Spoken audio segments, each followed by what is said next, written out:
And tonight we have a real special guest. Her name is Rambo.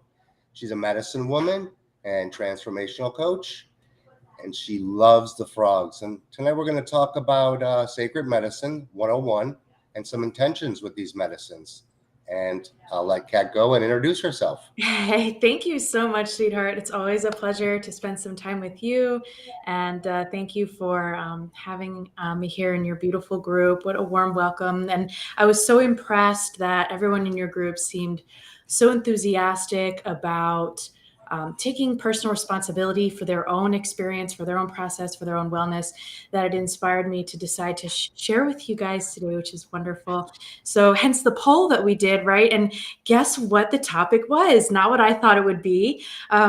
Medicines 101. So this group is about plant medicines, plant path, right? I love that. And also, just so you guys know in advance, this is broadcasting elsewhere. So for those of you who are in my Facebook group or on my YouTube channel, hi. And yes, we can see all of your comments, all of your questions. So as you have questions, type them in. I can see them, presumably. Yes, I can. Send me a little note. Say hi. Say, hey, Kat, can you see me? So I can see if I see you guys. Welcome. Yes, hello. So the way this will work is I'll give you some concepts. We'll go over some different types of medicines that I've categorized into different groups. Ask questions along the way. And then also at the end, we'll leave a lot more space for more questions. So if I don't see your question right away, keep asking me. All right. So we wanted to talk about sacred medicines. And hi, guys. Hello. So it's wonderful. Hop on in between. Absolutely love it. So when we talk about sacred medicines, we have to ask ourselves first, why? Why do this? Why be involved with something like this? And sacred medicines range from the subtle to the serious and the psychedelic. So why invest ourselves time, money, energy into an experience? Why do anything really, right? But a lot of us turn to sacred medicines for healing, right? Healing what? What does that mean? What do we hope to get? And I would like this conversation as a medicines 101 to fit into the framework of why would I turn to each of these different unique medicines for a different or unique experience. So the outcome and intention is always so important. Each medicine has its own message. It has its own pathway. It travels into our system differently, and it passes through our awareness differently. It invites us into a different type of awareness in the experience. So the intention and the pathway will help us determine what medicine we choose to work with. Something else that is relevant to consider when talking about medicines and making decisions about choosing which medicine is about your dose, right? Do you want a journey, or do you want a microdose and make small changes? And these are all equally powerful in different ways. And then also about guidance, right? Guidance is essential. So as we're exploring here, remember to choose an experience which provides guidance. I'm seeing a lot now of people who are turning to these medicines and they're choosing to do it themselves or in a group without proper guidance. And though this can be a wonderful experience, it more often than not can be an endangering one. And I've seen this too. And and if not endangering, then are you really getting the most out of it, right? So we're going to start with so now that we have those frameworks there, I also have to throw it out there. Here's your FDA disclaimer. No, none of these medicines have been FDA approved, right? But guess what? Science is starting to show us what these medicines are capable of doing for us, body, mind, and more. So we are going to take advantage of a little bit of the modern scientific research while we're talking about these medicines today. All right. How's that going so far? Everyone following along? All right. So let me close the door real quick.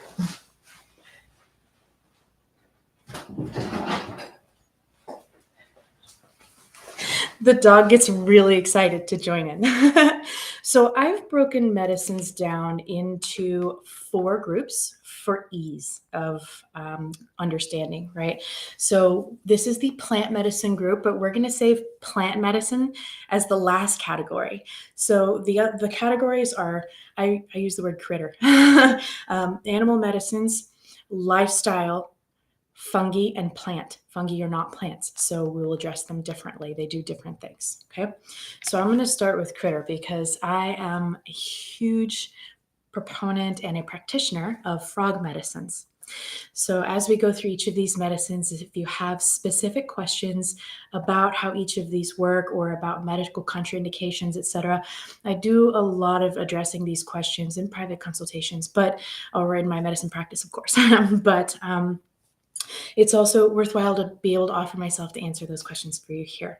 So our 2 favorite frog medicines are Kambo and Bufo, right? Or Otak. They're both collectively at times called sapo, which just means toad, though Kambo is actually a frog, a tree frog, not a toad. One lives in a moist, wet jungle tree environment, and the other lives in a dry desert environment, almost all of its life underground, right? Very interesting how their form can also become their function. The same is going to be true of the plant medicines when we get to that point. So with frog medicines, we have sort of a really interesting divergence here because though they are both frogs, they are both very different medicines.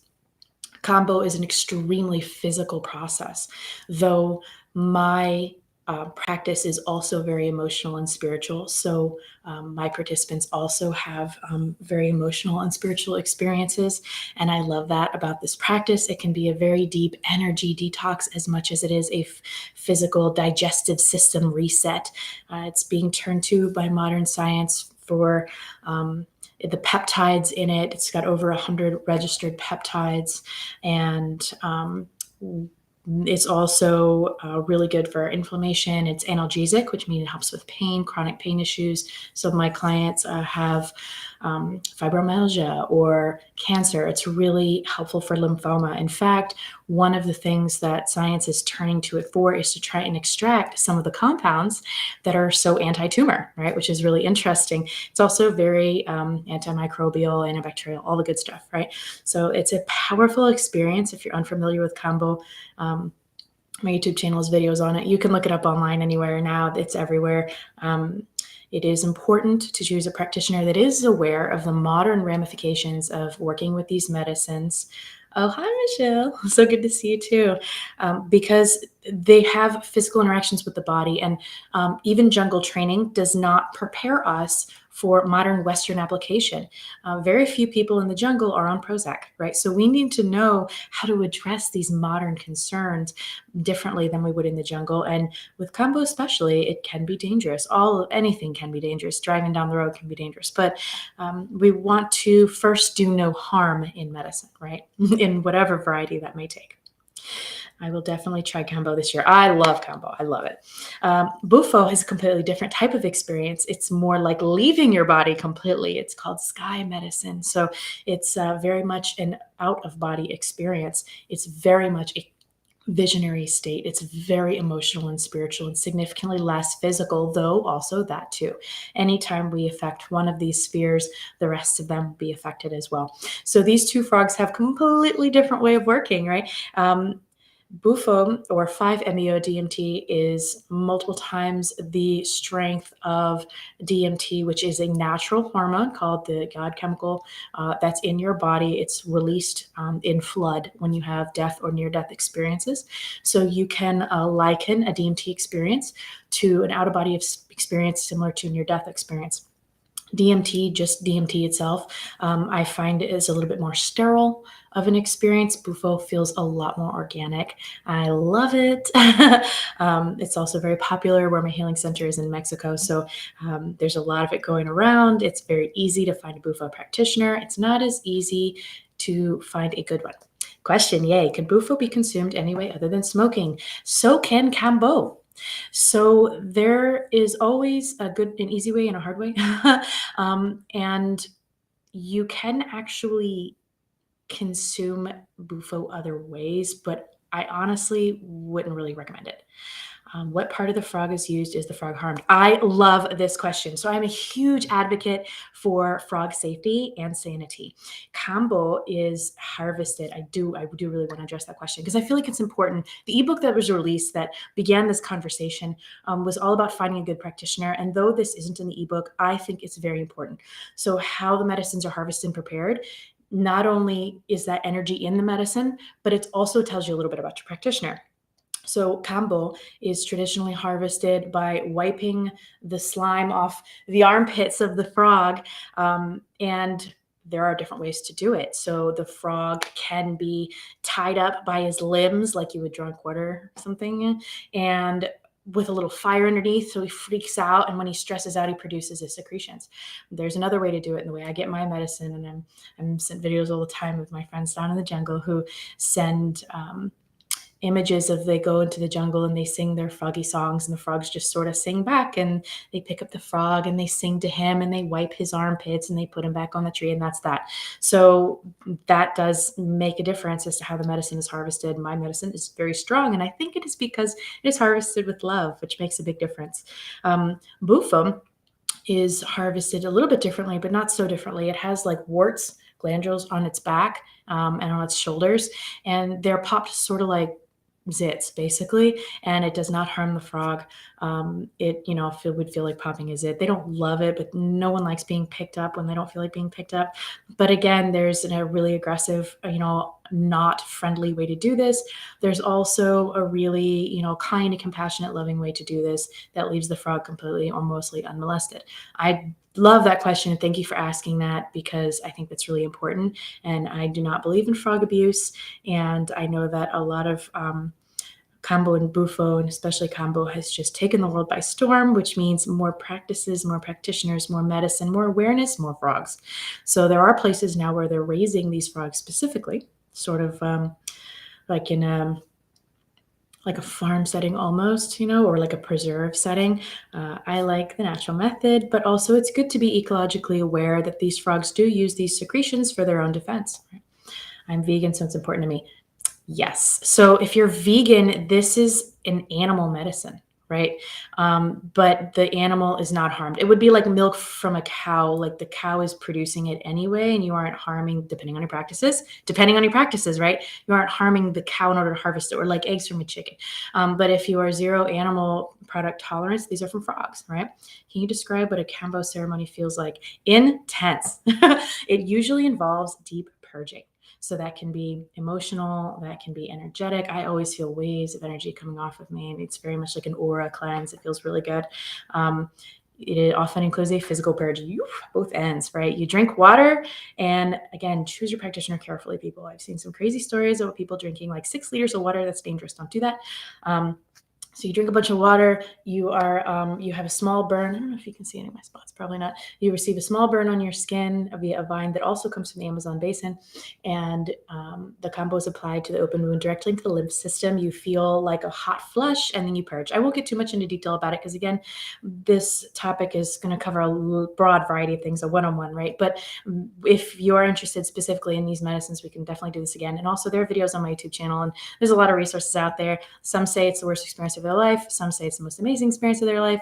For most, it's somewhere in between. But if you can do Kambo, you could do anything. So we're going to start with that, with the critter medicines. Now, this is just a brief overview of the most popular, and I work with a lot of Amazonian medicines and Western tradition. However, there are scorpion and snake medicines in the East, and we're not going to talk about that too much here. So the next one is we have lifestyle, fungi, and plant, right? I'm going to leave lifestyle for last. I think that would be sweet. Okay, so fungi. Yeah, we all know what that is, guys. That's our psilocybin. That would be mushrooms, right? So they come in a variety of flavors. They come in a variety of spices, and I'm huge into psilocybin mushrooms, or magic mushrooms. That was my first medicine discipline, and I love them daily. I love them dearly, and they are great for microdosing too. Some medicines are best served microdose or journey dose, or somewhere in between. Mushrooms are all variety of in between, and though very popular, I highly recommend to have good respect for this medicine. And it's all about connections, right? So the way we're talking about form following or function following form, The way mushrooms grow is what we consume is actually the fruiting body. The main corpus of the mushroom is the mycelium network underneath the ground, underneath the substrate, or in the wood of the tree, or wherever it is that it's growing. Your mulch substrate, if you like.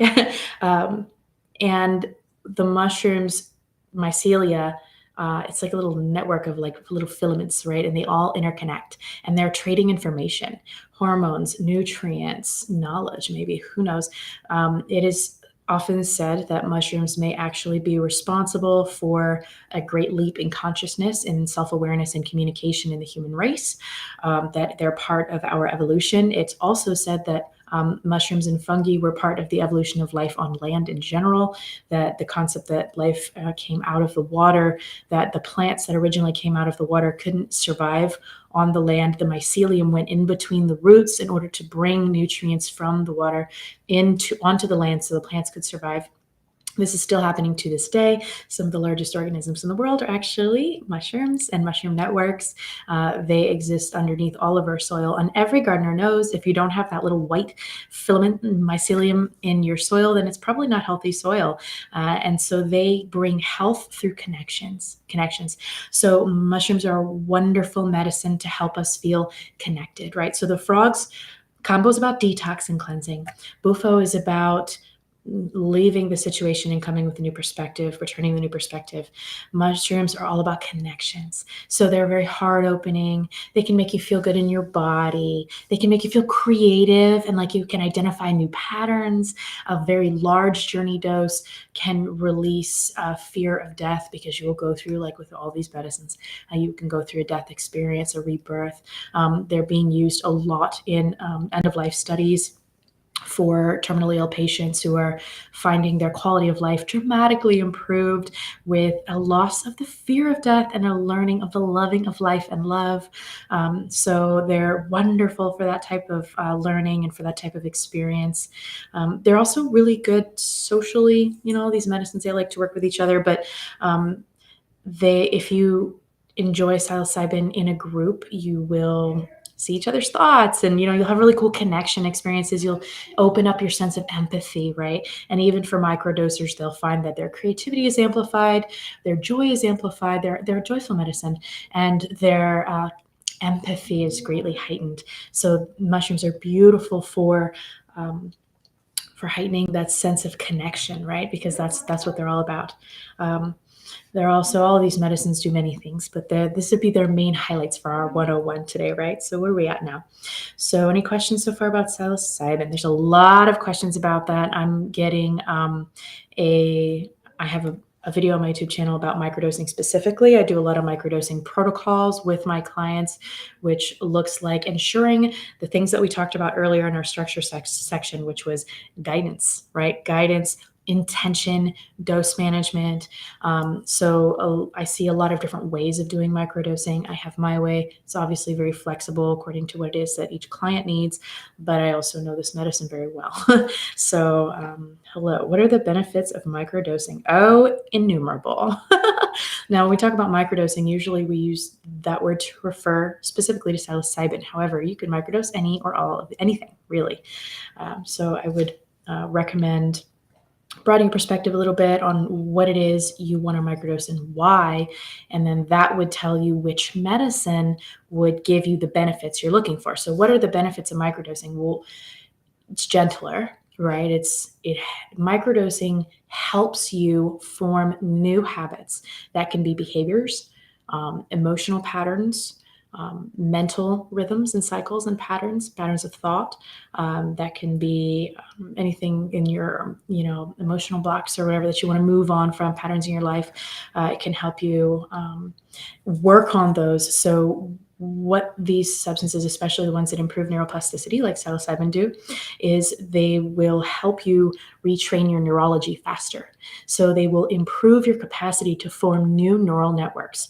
So what this means is it can help with neuropathy and nerve pain, but also what it can do is help form new connections in the brain, which when you're trying to form new habits, new ways of thinking, new ways of seeing the world, new practices, these tools can help make that process more efficient, which is wonderful, right? A journey dose is a singular, intense experience, but there are many ways to learn. And two of the strongest, most impactful ways to learn are: one, profound emotionally charged experiences. That one breakup did us in, right?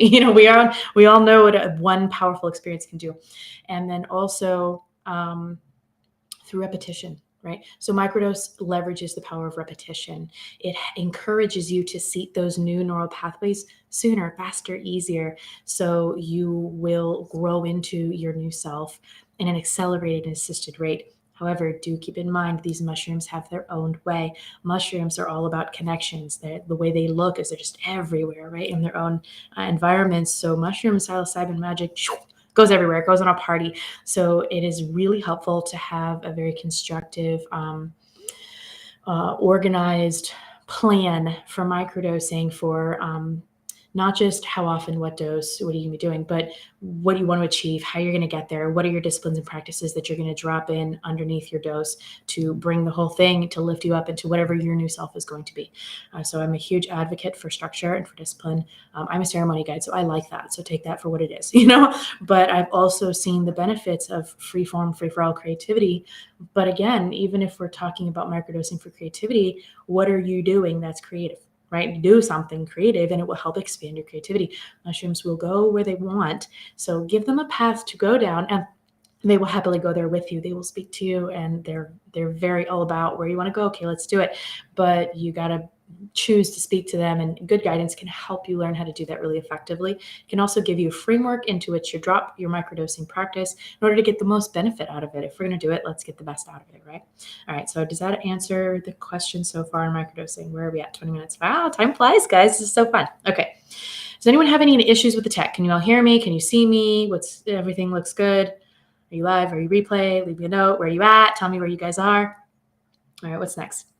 So plant medicines. I know this is going to be a fun topic for you guys. So I have created 2 categories because I'm also an herbalist.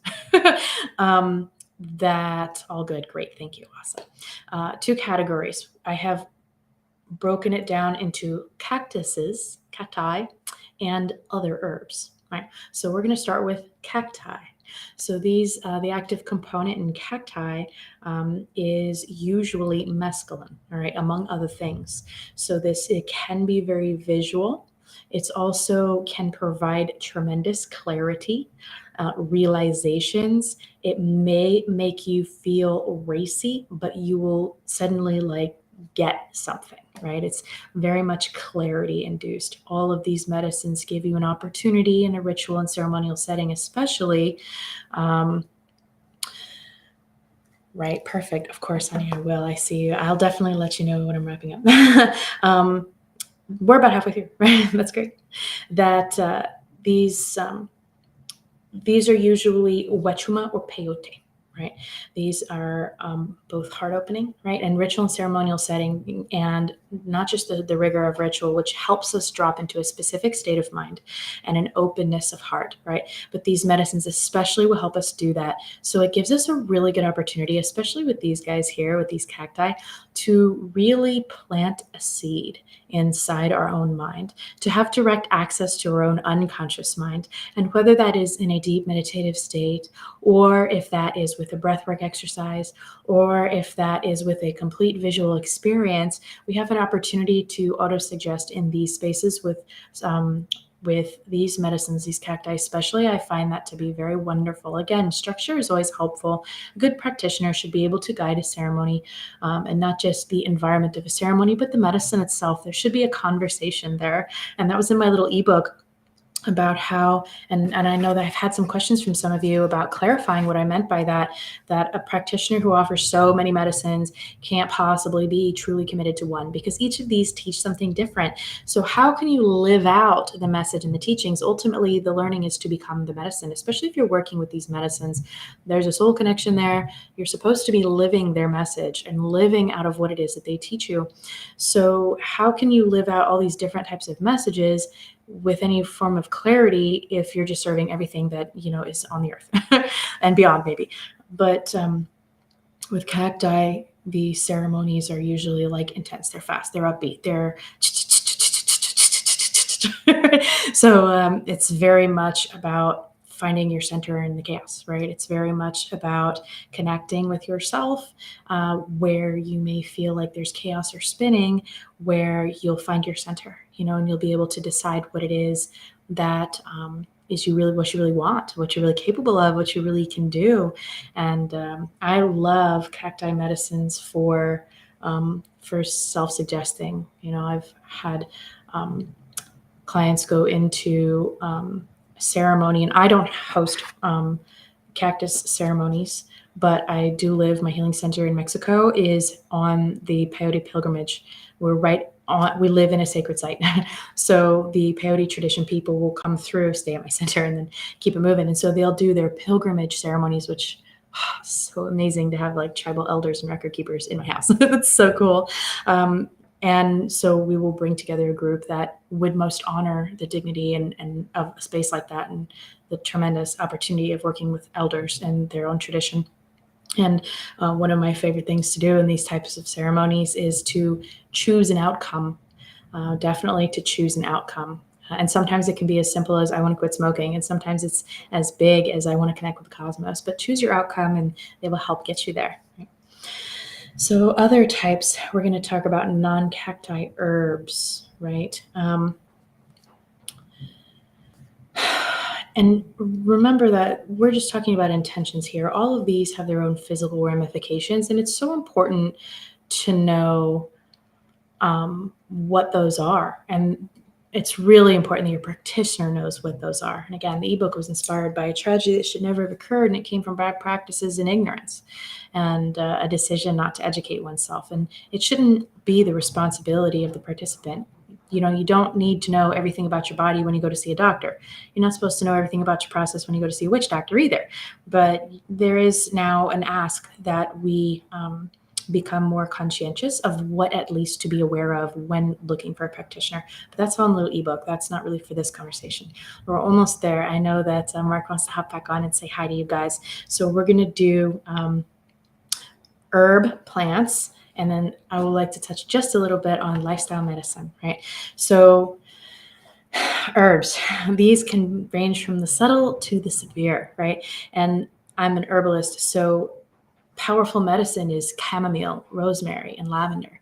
And especially given a little ceremonial setting, maybe just the love for a cup of tea can do powerful things for the body. And we like to say things, I'm sure that's not what's true in this group, but we often say things like, oh, it's natural. It can't be, what can it really do? But it's not really medicine. But it looks like in a lot of cases, these herbs can be more effective than pharma. I'm not anti-pharma, full disclosure. Modern medicine saves lives. I believe there's a lot of space for us to begin working together more closely, the naturopathic world and the allopathic modern medicine world.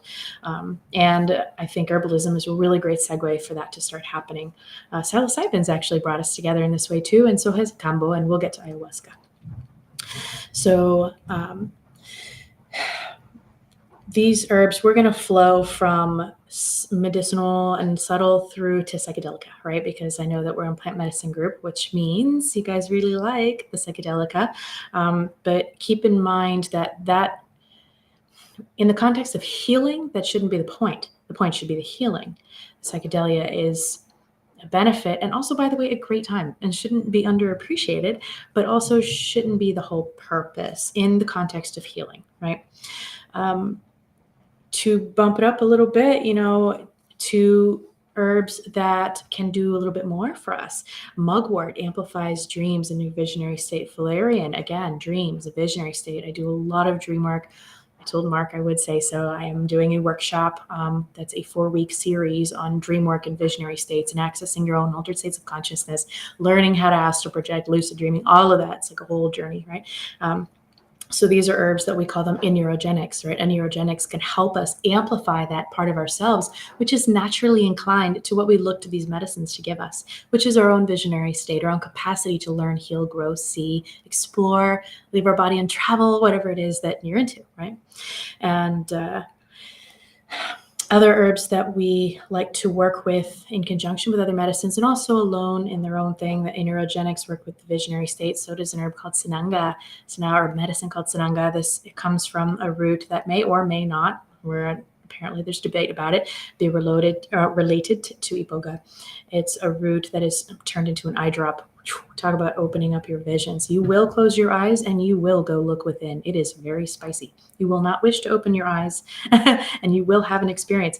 But again, what it does for anything that it does for the body, it does for the heart, does for the mind, does for the emotions, does for the spirit. And while it heals your physical eyes, it may actually help with glaucoma and scratches and styes and all kinds of other things, and nearsightedness. And it can improve the color vision and night vision. It's traditionally used in the jungle for hunting because it improves your night vision.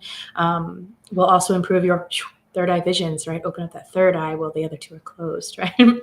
Another often underappreciated but magical herb, appreciated and beloved all around the world, is tobacco, right? It can be in the form of a mapacho to smoke, or hape, which goes up the nose, or traditional North American tobaccos, which were used in ceremonial setting. They do have a physiological effect. They do have a mental, emotional, and spiritual effect. It's also very grounding, can also be very loosening to your sense of self, which can help you release your heart, open your heart, and connect with others. These medicines are often used for grounding and for clarity. Hape especially is for clarity. Sananga healed one of my eyes from cataracts. Yeah, I hear that all the time, and it's amazing. It is worth a commitment. It is definitely a commitment. It is spicy.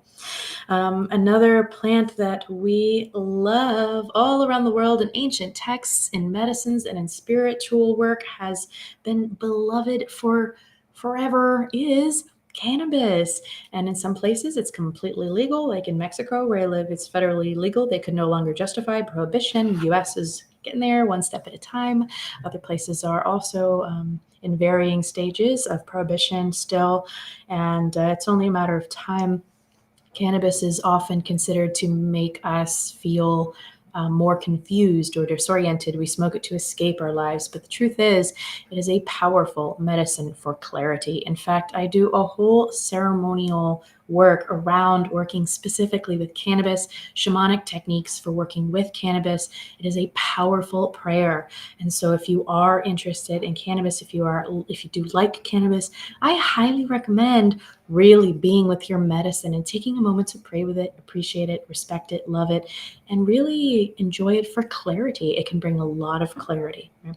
A lot of times we'll get paranoid or we don't feel good. And this is because we haven't learned how to work with this medicine, how to focus it.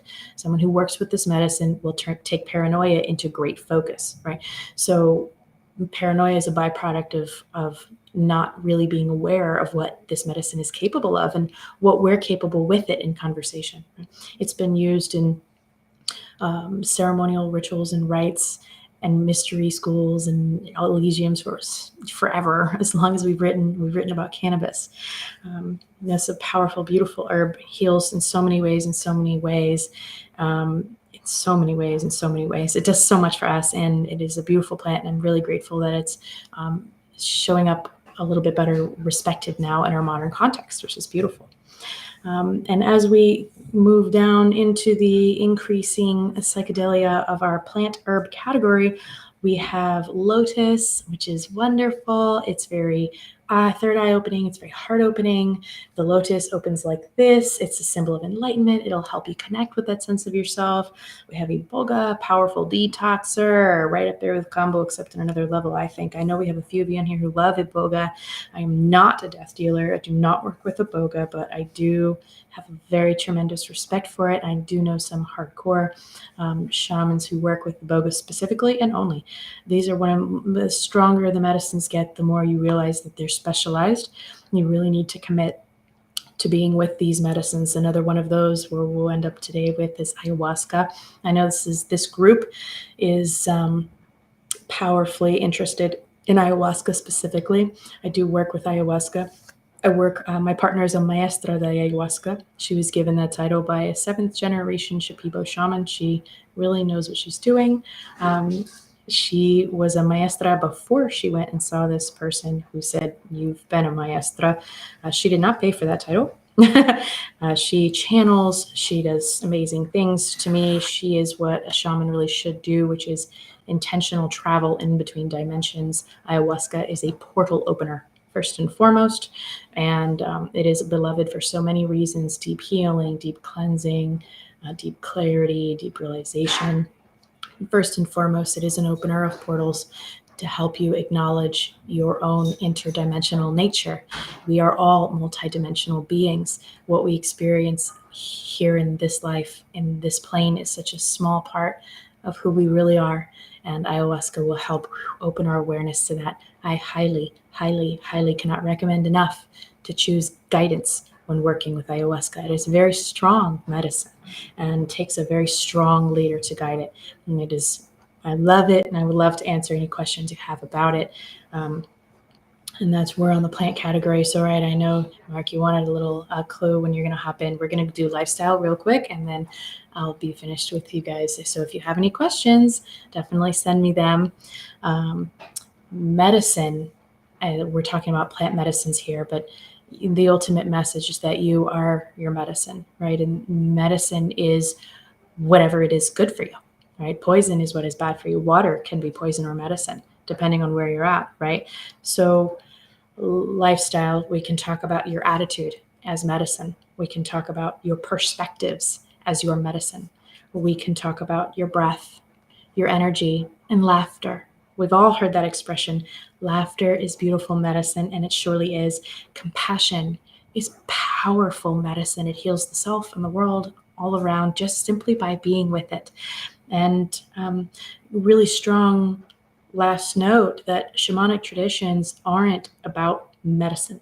Shamanic traditions are about knowing yourself in the world, in the cosmos, knowing yourself as you travel interdimensionally. And the number one tool of a shaman is actually the drum. And the drum is enough to help you enter that trance state that helps you become more aware of a greater connection to your higher self, to your sense of in the infinite, to enter into that void space of creation and manifestation, to connect with that higher perspective, God energy, collective unconscious, knowledge of the cosmos, whatever it is that you're into. It doesn't matter. That's your, your nirvana, your samadhi, your heaven moment. We all have access to that all the time. It's always within us, and your medicine is who you are in the world. So we'll say things like animal medicines will say like totems, right? Oh, deer medicine is about compassion. Well, yes. What is your medicine, right? What is your medicine? And we all know those qualities that most align us with a sense of what spirit should be for us. And for all of us, this is unique and individual. But across the world, those qualities are often love, peace, joy, kindness, compassion, non-judgment, ease, right?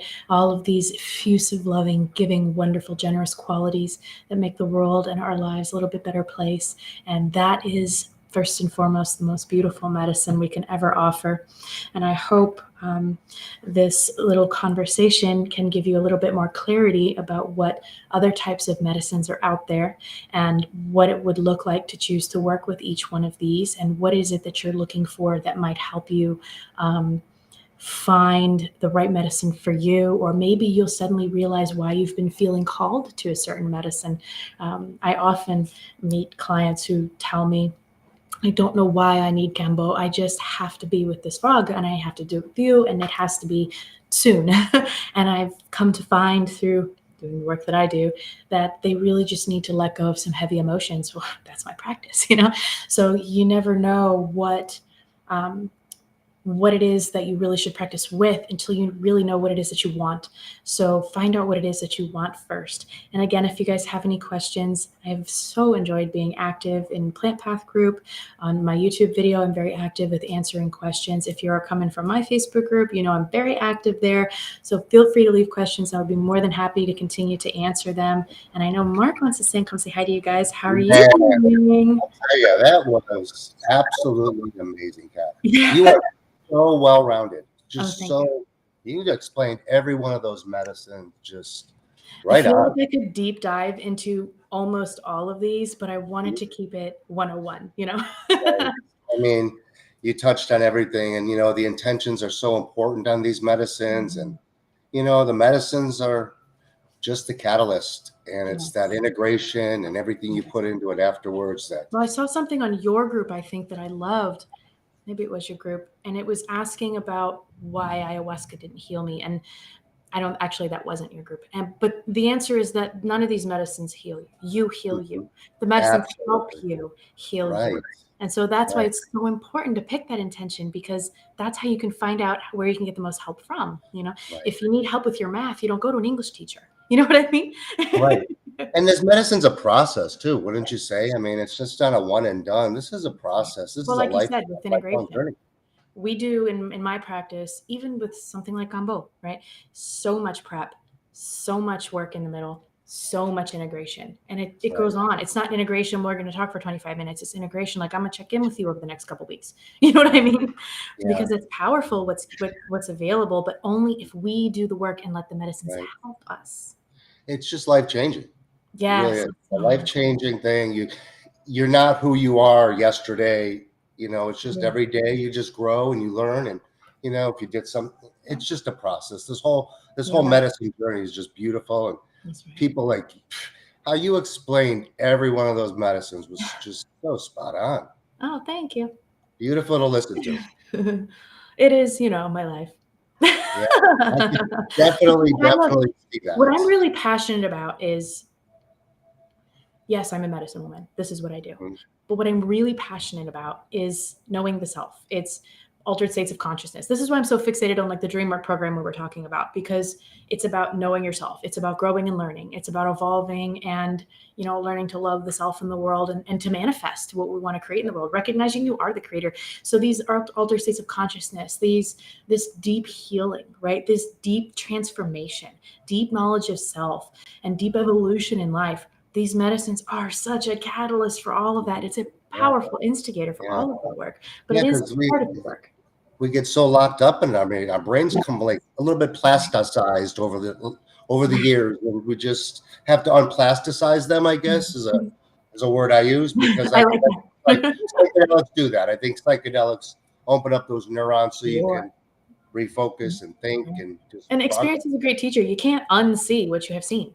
And Absolutely. so you see something and we ask the question, oh, but was it real or was it not? What does it mean to you? Yeah. Everything is real or not real. What does it mean to you? How can it change your life forever starting right now? And if it Right. can't, then what was the point? Yeah. And ask questions. Ask questions. It's great. Absolutely. Especially on these medicines, ask questions. Oh, Well, you've yeah. been phenomenal. We'll put your stuff when I post this. We'll put your stuff up. I mean, Kat, you have been great tonight. So Yay. Thank I you so really much. appreciate you. Really appreciate you a lot. Really nice connecting with you. And thank you, Thomas, for connecting us. Appreciate you. Yeah, thank you, Thomas, out there, and Michelle for being Yeah, so sweet, and Mark for being yeah, so compassionate, kind, and welcoming, and everyone here in this group for being so wonderful. And thank you, honestly, for your mission, because this group is so unique in that everyone here really cares about their own personal growth, not just about getting high. They're here because they want to learn, and everyone that I've had the joy of interacting with here is so open to learning and exploring and growing, and that's what it's really all about, and right, connecting. It's right, powerful. And I love your mission of education. I love your mission of sharing. And mhm, that inspires me a lot. So thank you for having right. me here. Thank you. And I love your mission of, you know, be careful of your practitioners. Oh, gosh. Watch who you're going to, study, research. Mhm. It's very important. There's too So, many medicine servers out there not serving the medicine in ethical exactly. ways. It's truly unbelievable what I've been seeing, especially recently. And it's not going to stop, because thankfully, these medicines are seeing a rise in popularity. And there are pros and cons to all things. Yep, And part of the pro is more access, more awareness. Part of right, the con less is more in misinformation and right, misuse. And unfortunately, because when we are very open, especially in a psychedelic state, we also are more easily susceptible to be, influenced in a not so positive way. So it's so essential to choose someone that you want to work with. And I wish I wasn't so passionate about that, but I've seen what happens when we're not mindful of that. And I got into the environment thinking, oh, this is going to be great. We can share and love, and I'm going to learn everything, and I'm going to share everything that I know, and it's going to be wonderful. And that's not really that's smart. Now I've Oh, realized. well, I think I'm passionate about that because I know the healing benefits of this medicine, and when you throw that in there, it's not Mhm. that doesn't make it healthy. So that's kind of why we're here too. So we I love appreciate you it. much, I and love we'll what stay you're in touch. doing, and I'm grateful to be around, and let me know what I can do for you and how I can be of service to your beautiful community. Thank you. Thank you. Much love, okay? Always. Take Ciao. care.